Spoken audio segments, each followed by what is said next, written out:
Praise the Lord.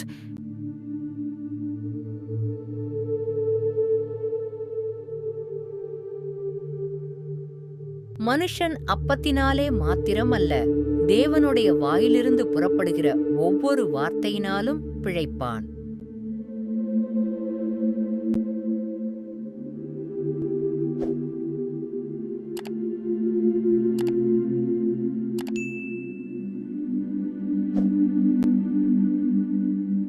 சங்கீதங்களை படிப்பது உற்சாகத்தையும் ஊக்கத்தையும் தருகிறது. வாழ்க்கையில் நாம் அனுபவிக்கும் ஒவ்வொரு உணர்ச்சியையும் உள்ளடக்குவதாக சங்கீதம் உள்ளது. நீங்கள் மகிழ்ச்சியாக இருந்தாலும், சோகமாக இருந்தாலும், காயமாக இருந்தாலும், மனம் உடைந்தவராக இருந்தாலும், நன்றியுள்ளவராக இருந்தாலும் அல்லது நோய்வாய்ப்பட்டவராக இருந்தாலும், உங்கள் ஆழ்ந்த உணர்வுகளையும் உணர்ச்சிகளையும் கர்த்தரிடம் வெளிப்படுத்த உதவுவது சங்கீதமே ஆகும்.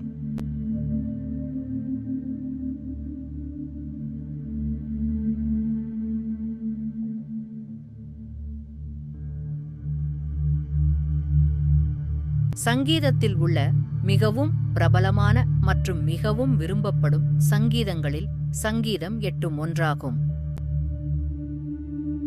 படைப்பாளரான கர்த்தரை பற்றிய வியப்பையும், மனிதகுலத்தின் மீது கர்த்தரின் நினைவாற்றலை பற்றிய பிரமிப்பையும் இது திறமையாக ஒன்றாக இணைக்கிறது.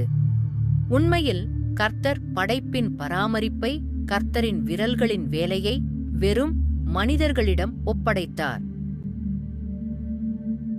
எங்கள் ஆண்டவராகிய கர்த்தாவே, உம்முடைய நாமம் பூமியெங்கும் எவ்வளவு மேன்மையுள்ளதாயிருக்கிறது என்ற வார்த்தைகள் சங்கீதத்தை தொடங்கி முடிகின்றன. இது ஒரு துதிச் சட்டத்தை உருவாக்குகிறது.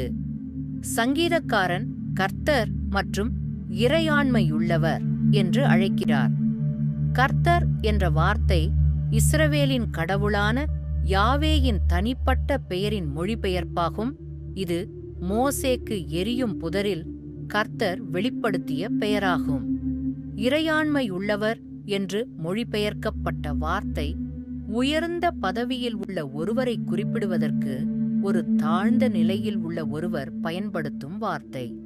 எனவே சங்கீதக்காரன் கர்த்தரை கர்த்தரின் தனிப்பட்ட பெயரான யாவே என்று அழைக்கிறார். மேலும் யாவேயை எங்கள் அதிபதி, நம்மை விட பெரியவர் என்று ஒப்புக்கொள்கிறார். சங்கீதத்தின் 2வது வசனம் குழப்பத்தை ஏற்படுத்தலாம். பகைஞனையும் பழிகாரனையும் அடக்கிப் போட தேவரீர் உம்முடைய சத்துருக்களின் நிமித்தம் குழந்தைகள் பாலகர் வாயினால் பெலன் உண்டு பண்ணினீர். கர்த்தர் ஒரு அரணை உருவாக்குவார். அரண் என்ற வார்த்தையின் அர்த்தம் பாதுகாப்பு, அடைக்கலம், பலம். ஒடுக்குபவர்களிடமிருந்து பாதுகாப்பு கர்த்தரிடமிருந்து வருகிறது, மாறாக நமது சொந்த பலத்திலிருந்து அல்ல.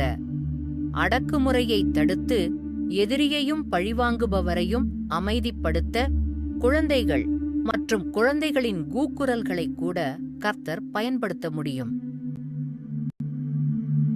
இவ்வாறு பாடகர் சங்கீதம் 8 கர்த்தரின் மாட்சிமை மற்றும் வாழ்க்கையின் ஒடுக்குமுறை சூழ்நிலைகளின் மீதான கர்த்தரின் இறையாண்மை பற்றிய வியப்பு வார்த்தைகளுடன் தொடங்குகிறார்.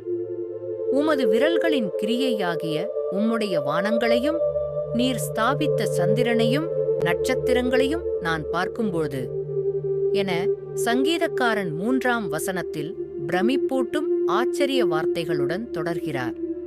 பண்டைய மக்கள் சந்திரனையும் நட்சத்திரங்களையும் தங்கள் சொந்த உரிமையில் கடவுள்களாக வணங்கினர். விசுவாசத்தில் நம் முன்னோர்கள் யாவே மட்டுமே கர்த்தர் என்றும், யாவே சந்திரன் மற்றும் நட்சத்திரங்களில் ஒருவர் அல்ல, மாறாக யாவே சந்திரனையும் நட்சத்திரங்களையும் படைத்தார் என்றும் அங்கீகரித்தனர். கர்த்தர் மனிதகுலத்தை படைத்தார்.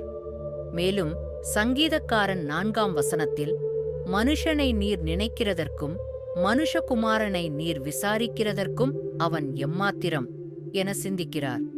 மனிதன் என்று மொழிபெயர்க்கப்பட்ட வார்த்தை எபிரேய வார்த்தையான ஏனோஷ் ஆகும். இது பழைய ஏற்பாட்டில் மனித வாழ்க்கையின் பலவீனமான தன்மையைப் பற்றிய கருத்தை வெளிப்படுத்த பயன்படுத்தப்படுகிறது. வசனம் 5. கர்த்தர் நம்மை பலவீனமான மனிதர்களாக படைத்தார். நீர் அவனை தேவதூதரிலும் சற்று சிறியவனாக்கினீர்.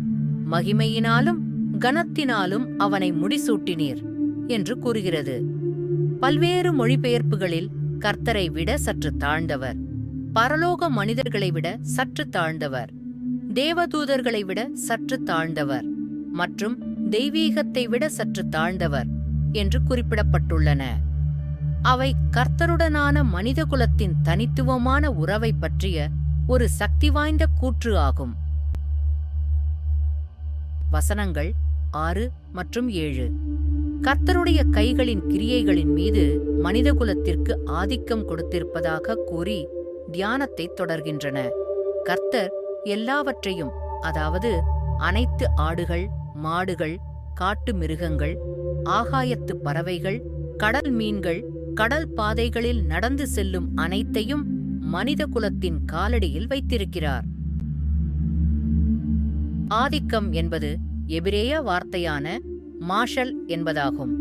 மக்கள் மீது ஒரு ராஜாவின் ஆட்சியை விவரிக்க எபிரேய பைபிளில் இது பெரும்பாலும் பயன்படுத்தப்படுகிறது. ஆனால் ஒரு மன்னரின் ஆட்சிக்கு முழுமையான மற்றும் தன்னிச்சையான சர்வாதிகார அதிகாரம் அல்ல என்பது கர்த்தரின் கொள்கை. பண்டைய இஸ்ரேலில் ராஜாவின் பங்கு மக்கள் அமைதியுடனும் பாதுகாப்புடனும் நடத்தப்படவும், தங்களை கவனித்துக் கொள்ள முடியாவிட்டால் பராமரிக்கப்படவும் ஒரு இடத்தை வழங்குவதாகும்.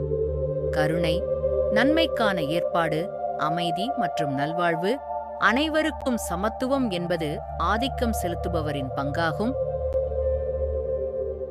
சுவாரஸ்யமாக, மாஷல் என்ற வார்த்தைக்கு மற்றொரு அர்த்தம் உள்ளது. இது பழமொழி அல்லது ஞானமான சொல் என்றும் பொருள்படும். இதனால் சங்கீதம் 8:6 வசனத்தை, உம்முடைய கரத்தின் கிரியைகளின் மேல் நீர் அவனுக்கு ஆளுகை தந்து சகலத்தையும் அவனுடைய பாதங்களுக்கு கீழ்ப்படுத்தினீர் என்று மொழிபெயர்க்கலாம். ஞானம் என்பது வல்லமை. ஆனால் ஞான வல்லமை என்பது சுரண்டுவதோ அல்லது பயன்படுத்தி எரிந்துவிடப்படுதோ இல்லை. மாறாக ஞான வல்லமை என்பது சங்கீதம் 8:4 குறிப்பிடப்பட்டுள்ளது போல் கர்த்தர் மனிதர்களைப் பற்றி கவனமாகவும் அக்கறையுடனும் இருப்பதாகும். சங்கீதம் 8:9 வசனத்தில் கடவுளுக்கும் மனித குலத்திற்கும் இடையிலான உறவை பற்றிய ஒரு சக்தி வாய்ந்த கூற்று கூறப்படுகிறது. ஒடுக்குபவர்களிடமிருந்தும் எதிரிகளிடமிருந்தும் பாதுகாப்பை வழங்கும் யெகோவா தேவன் நமது இறையாண்மை கொண்டவர். கடவுள் மனித குலத்தை நினைவில் வைத்துக்கொண்டு அக்கறை காட்டுகிறார். மேலும் கடவுள் மனித குலத்தை மகிமையாலும் மரியாதையாலும் முடிசூட்டுகிறார். இதற்கு பதிலளிக்கும் விதமாக மனிதகுலம் நல்ல படைப்பு ஒழுங்கின் மீது ஆடுகள் மற்றும் எருதுகள், வயல் மிருகங்கள், காற்றின் பறவைகள் மற்றும் கடல் மீன்கள் மீது ஞானமாக ஆட்சி செய்ய வேண்டும் என்பதாகவும், பூமியில் வாழ்க்கை என்று அழைக்கப்படும் முயற்சியில் இணை படைப்பாளர்களாக இருக்க கடவுள் நம்மை அழைக்கிறார். கடவுளின் அனைத்து உயிரினங்களும் மனிதன் உட்பட முதன்மையான உயிரினங்களே. பூமிக்குரிய அனைத்து உயிரினங்களும் ஒரே பூமியை பகிர்ந்து கொள்கின்றன.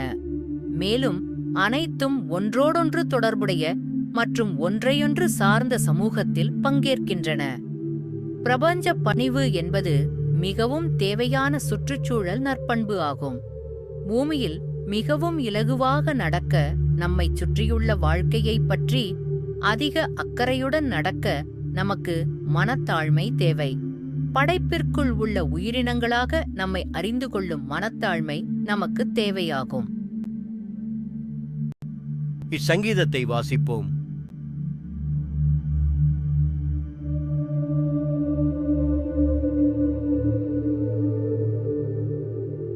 எங்கள் ஆண்டவராகிய கர்த்தாவே, உம்முடைய நாமம் பூமியெங்கும் எவ்வளவு மேன்மையுள்ளதாயிருக்கிறது. உம்முடைய மகத்துவத்தை வானங்களுக்கு மேலாக வைத்தீர். பகைஞனையும் பழிகாரனையும் அடக்கிப் போட தேவரீர் உம்முடைய சத்துருக்களின் நிமித்தம் குழந்தைகள் பாலகர் வாயினால் பெலன் உண்டு பண்ணினீர். உமது விரல்களின் கிரியையாகிய உம்முடைய வானங்களையும் நீர் ஸ்தாபித்த சந்திரனையும் நட்சத்திரங்களையும் நான் பார்க்கும்போது, மனுஷனை நீர் நினைக்கிறதற்கும் மனுஷகுமாரனை நீர் விசாரிக்கிறதற்கும் அவன் எம்மாத்திரம் என்கிறேன். நீர் அவனை தேவதூதரிலும் சற்று சிறியவனாக்கினீர். மகிமையினாலும் கனத்தினாலும் அவனை முடிசூட்டினீர். உம்முடைய கரத்தின் கிரியைகளின் மேல் நீர் அவனுக்கு ஆளுகை தந்து சகலத்தையும் அவனுடைய பாதங்களுக்கு கீழ்ப்படுத்தினீர். ஆடு மாடுகள் எல்லாவற்றையும், காட்டு மிருகங்களையும், ஆகாயத்து பறவைகளையும், சமுத்திரத்து மச்சங்களையும், கடல்களில் சஞ்சரிக்கிறவைகளையும் அவனுடைய பாதங்களுக்கு கீழ்ப்படுத்தினீர். எங்கள் ஆண்டவராகிய கர்த்தாவே, உம்முடைய நாமம் பூமியெங்கும் எவ்வளவு மேன்மையுள்ளதாயிருக்கிறது!